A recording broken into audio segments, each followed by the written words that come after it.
welcome to News Across Nigeria. I'm Olumide Macaulay. Coming up on the program, the United Nations Development Program rebuilds about 300 houses for insurgency victims in Borno State.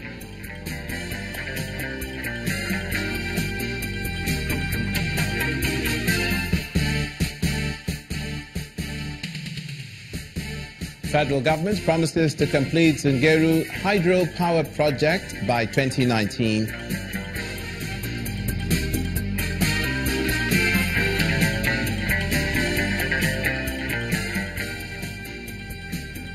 And Enugu State government flags off 2018 Measles Campaign Week.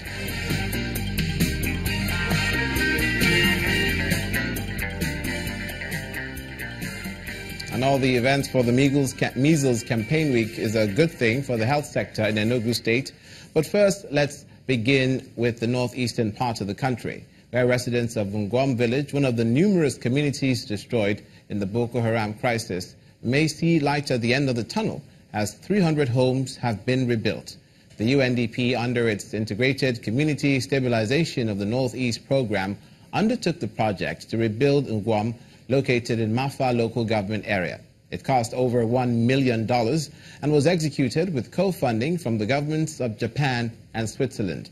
Locals living in the village who deserted the area since 2014 are now preparing to return.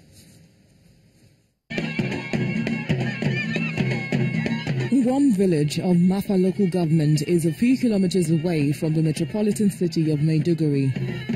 Before the Boko Haram crisis, it was a community with a reputation as a livestock and trading hub in Borno State, across the Lake Chad Basin and the Central African Republic.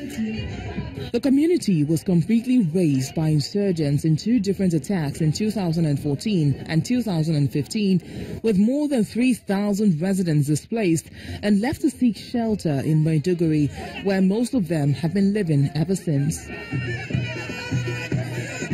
Now, the story has changed.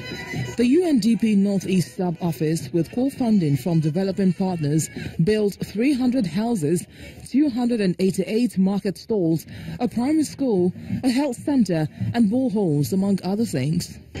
4 years ago, no one would have imagined that Ngwon would be home to hundreds of houses again. Today, because of the shared commitment to helping rebuild Borno State, we are gathered here to give back hope to those schoolgirls and schoolboys, to those old women and traders, and the youths that left this community. Officials of the Borno State government, through which the project was implemented, are also happy with what the UNDP has done. Governor Kashim Shettima, however, says government will rely on the security ambience before making any move to relocate the IDPs to their homes.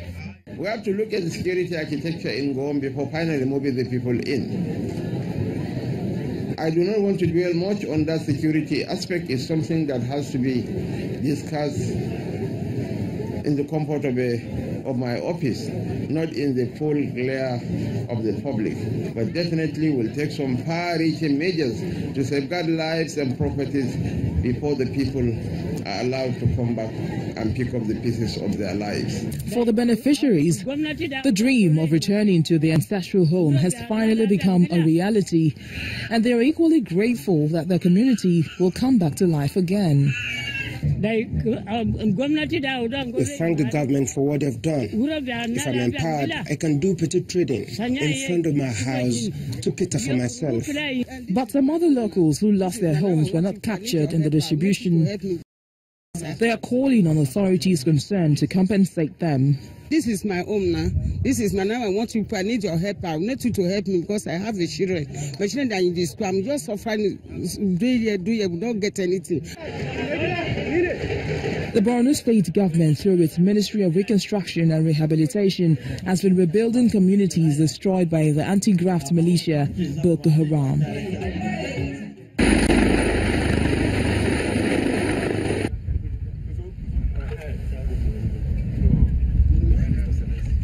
The official helicopter of the president arriving in Damaturu, the Yobe state capital. President Muhammadu Buhari arrived in Damaturu the early hours of today and was treated to a warm welcome by state government officials. A crowd of residents who've been waiting anxiously for him lined the streets of Damaturu to welcome the nation's #1 citizen to their state.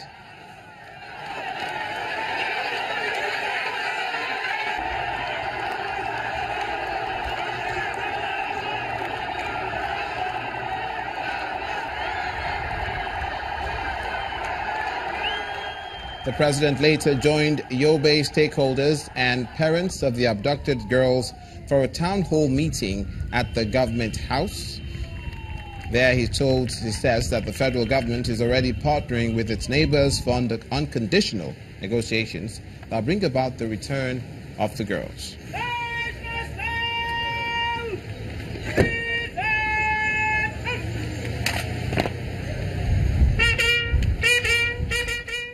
The nation's service chiefs to immediately swing into action and give him a daily brief on efforts to rescue the girls. He adds that security operatives have been told to return to their duty posts in Dapchi.